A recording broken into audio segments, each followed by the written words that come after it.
I'm here to talk with you a little bit about the Northern Way character map. This is our attempt at Northern Academy of the Arts to capture and document how students are growing with their characters over time. And so, first, we have to have a little reminder of our mission. Our mission is to nurture students to become cultured individuals of exemplary moral character. To this end, we provide an education drawn from the classics and the arts, one steeped in divinely inspired traditional values of the East and the West. The key here is that idea. Well, I don't know if it's the only key, but the key for our character map is this idea of exemplary moral character. How do we do that? Not just talking about it, but how do we track it over time? And that's our question here. So, what is character?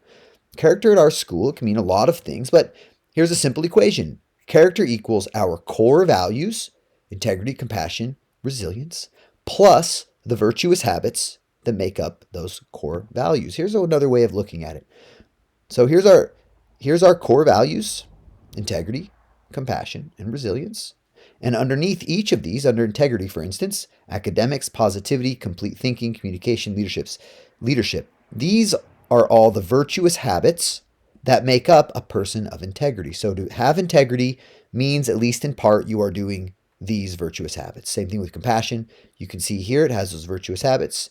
And under resilience, and all paths lead to this sort of raising of who we are as people, as moral beings on this earth. These are actually the high school habits. The middle school habits, they have their own. 3 apiece under integrity, compassion, and resilience instead of 5. Here's an example of what a map might look like for a particular student.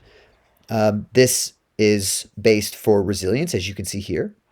And here's the 5 virtuous habits under the core value of resilience. And you can see here that a student shows growth over time from knowledge to wisdom. Knowledge being the baseline and where they begin, and how well they become, for this case, more self-directed over time, or how well they become more accountable over time.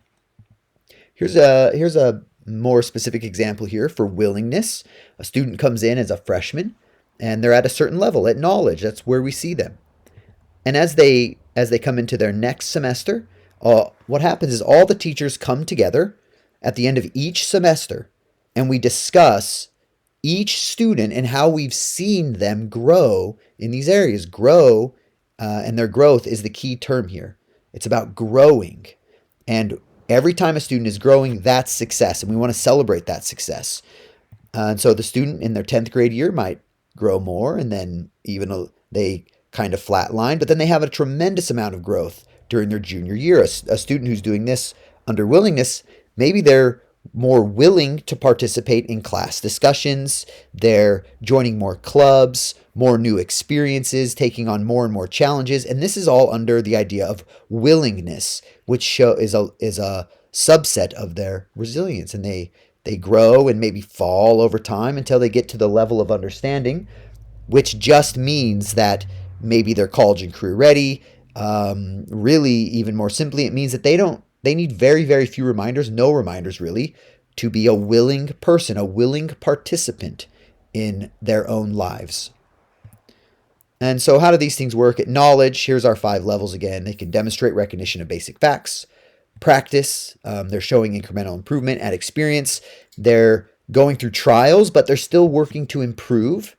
The understanding means erudition, or in other words, expertise, resourcefulness, maturity. And at the wisdom level, they're helping others in the formation of these wonderful things in terms of pursuits, knowledge, and culture, whether it's practical or academic. They're helping others, a natural leader. And that's how we're understanding wisdom. Those who have wisdom, others will come to them to seek out their own path and their own answers. So here, you see mapping the virtuous habits. Here they are here. You can see them. And along with this brief presentation, you've also received an FAQ page. So I hope that's helpful. If you have any questions, please reach out for the school. This is an exciting new journey for us, and we look forward to everybody participating. Thank you so much.